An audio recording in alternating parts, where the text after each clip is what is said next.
ahead and start the Cold War.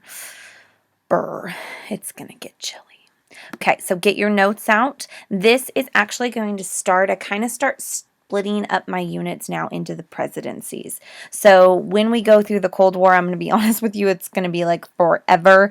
It's going to be Truman to basically, well, Daddy Bush is when the Cold War ends, because that's when the Soviet Union dissolves, and that was in 1991. So we're going to be in it for a while, but it does get lesser and lesser, and we actually start doing better and better with the Cold War, but we need to start with the Cold War and how it starts and the differences in it.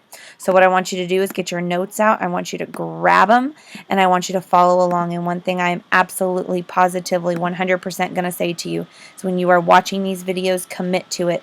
Put your earphones in, get to a quiet place, and listen to me. I'm not going to say much about some of these slides, but what I do say will be on a quiz, and you know I'm going to hold you responsible for it, so make sure you got it. So the first slide, we need to look at ideological, governmental differences between these two countries. So pause it, get it down, and I think you're going to know this, but I'm going to go over it real quickly just in case. All right, here it is. Democracy versus communism. Doom, doom, doom. It's here. It's scary. They're a bunch of commies, and we don't like them. So let's talk about the differences. First of all, democracy. Government by the people, where citizens hold the power. In a democracy, the people are the root of everything. Think about us. Declaration of Independence. We, the people, in the United States Constitution. It's how it starts off. The fact that we have a Bill of Rights, first 10 amendments to protect always the people. We are the root of everything in this country. Now, we are not perfect, but with that, we are definitely going to be a liberated, free country that very much enjoys lots of liberties, especially compared to other countries. Now, if you take and you look at democracy, I want you to circle. I'm going to be making sure you are in your notes. I want you to circle democracy, and then below it says free enterprise capitalism. Underline the word capitalism. This is the money policy, basically, the monetary policy, the economic policy of a democracy. Democracy is the government. The economy is capitalism, where individuals run most of the resources, and basically the government plays a very small role, maybe a regulatory role. Thanks, Teddy Roosevelt, trustbuster, but that's about it. Now, a communist country, although it normally does not play out in this, literally, a communist country is supposed to be where everyone is equal. Take the root word of communism, communal, yes? But normally what ends up happening is it becomes a totalitarian system where the government controls literally everything. State-owned means of production, society with less distinctions, literally no private property, everything is owned. Well, it's supposed to be owned by the people, but to be honest with you, it normally ends up being owned by a dictator, Stalin. Then you get socialism. Circle these two right here. This is going to be the economic policy of communism, where the government owns and controls most of the resource. The government plays a major role in the economy. Basically, if the government tells you you will work in this factory and do this and take a bathroom break at 9:01 and that is it, that's what you do. Are we clear? Now, going to the origins of the Cold War, I don't even think I gave you a slide on this, but I just want you to write it down. The first thing that originates the Cold War, where it came from, we don't trust Stalin. Not so much. You make a deal with Hitler, we're not going to like you. The enemy of my enemy is my friend as long as Hitler's alive, but as soon as Hitler beefs it, man, we don't like you, we don't want any part of you. Also, Soviets believed that the Western Allies had not shared their load, especially when it came to the war in Europe. So they're going to be mad at us, and we're going to be mad at them. Number 3, Soviets mistreated a lot of Europeans during World War II. Remember what I told you? Who got to Berlin first? The Red Army did. And do you remember what I told you they did to the people? They raped German women. They absolutely made a horrible name for themselves. And as people of liberty and freedom and all this kind of good stuff, hopefully, that we are, we don't want to align ourselves with that. So that's going to be a major problem. We were basically a marriage of convenience. I like how it put it in World War II. After World War II, not so much. Now, origins of the Cold War, I'm actually going to take you back in time just a second, and I'm going to take you to November of 1943. You'll notice this is not Truman here. This is FDR. Now, the Allied leaders were consistently unable to dissolve their basic differences, so they had met at the Tehran Conference in 43. The U.S. and Britain would open a second front within 6 months. Out beside here, I want you to write something. I'm going to be checking for it. Are you ready to write? D-Day right here is what we're talking about. And, of course, They also picked at this conference, the Tehran conference, the Supreme Allied Commander of D-Day, the man who's going to be president in a little bit of time. I like Ike, otherwise known as Eisenhower. And also, it was agreed upon at Tehran that the Allies would create a post-war international organization. Well, that sounds familiar. A post-war international organization that's supposed to be peaceful. That sounds a lot like what Wilson wanted to create. What did Wilson want to create? What was it called there? Oh, a League of Nations. But did we join it? Oh, no, man, we screwed that play up. But at Tehran, they decided, hey, this time we're going to do it. And, oh, yeah, the United States should probably join. Know what happened at Tehran. Now, Yalta is the big one. January to February of 1945. Pause this one and get it down. You need to listen to me on this one. Pause. Okay. So, origins of the Cold War, wartime diplomacy, if you will. Yalta, and I want you to circle this Y, and did you notice I wrote a big old Y right here? Everything that has to do with Yalta, I want you to remember that Y for. It starts in January, goes to February of 1945. I'll remind you that FDR dies in April of 1945. Truman will become president in May. So with this, the Yalta Conference is really the last conference that FDR goes to, and looking at this picture, does he look that good? Not so much. But it sets up a loose principles that avoided most of the divisive issues. But I'll be honest with you. Oh no, I clicked the wrong thing.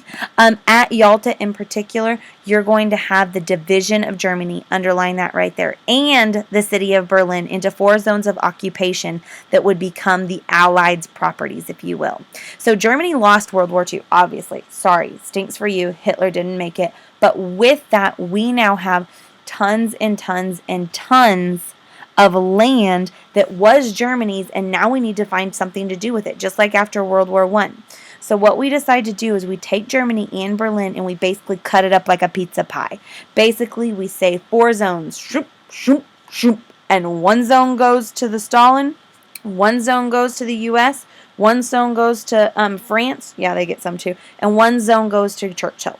Now, with this, the other stipulations at Yalta is going to be that we would enter the Pacific War within 3 months after Germany had been defeated. We would create that post-war organization. We're going to call it the UN, and also that Poland would have free elections at some point after the war. The reason I remember the Y, and I want you to make sure, if I am going to be looking for this Y, I want a massive Y, is because a Y starts off as 1, and then it what? It splits. I'm taking a look at this map, and this is exactly what Yalta did. Look at what now we have. We have 1 side that is red and 1 side that is not. This is communist. This is non-communist.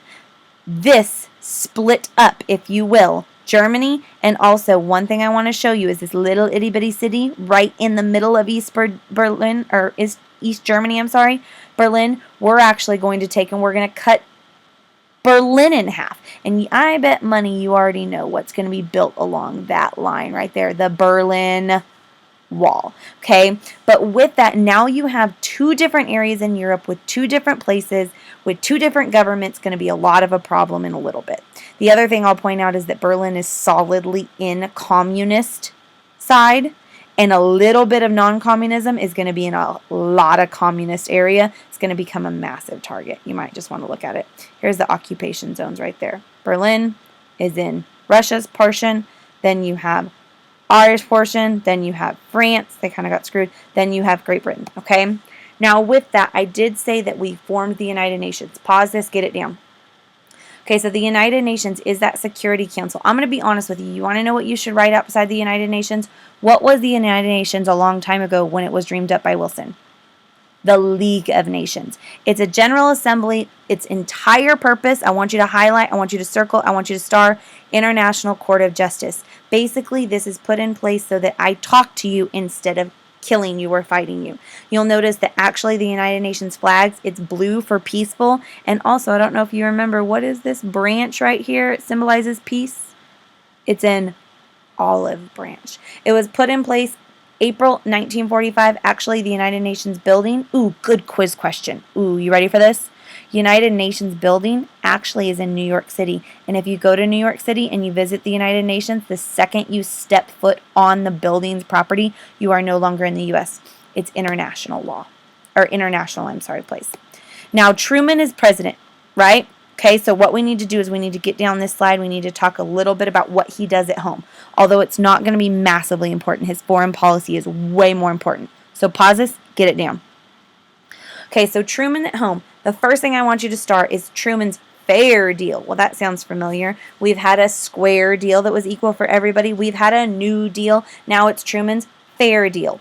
Called for improvement of housing, full employment, and a higher minimum wage, and better farm prices. Here's Truman's really honest to God big picture here, okay? If you, and I want you to take and put a little bit of an arrow from minimum wage down here. Are you ready? Are you doing this? You better be doing this. I'm watching you. Okay. With this, take a higher wage, put an arrow down here. It says, keep underprivileged people from becoming what? Communist. He said, if you're poor, you're going to get mad at the country. If you get mad at the country, you're going to become a commie, and then we can't have that. So what Truman says is, let's do all of this. Let's make it fair for everybody, and let's make everybody happy, and let's improve everybody's life so they won't become communist. He extends Social Security, the Tennessee Valley admissions, administrations, the financial support for the poor, underprivileged land. There's also one more thing, and you better know this. In fact, you better add it if you need to.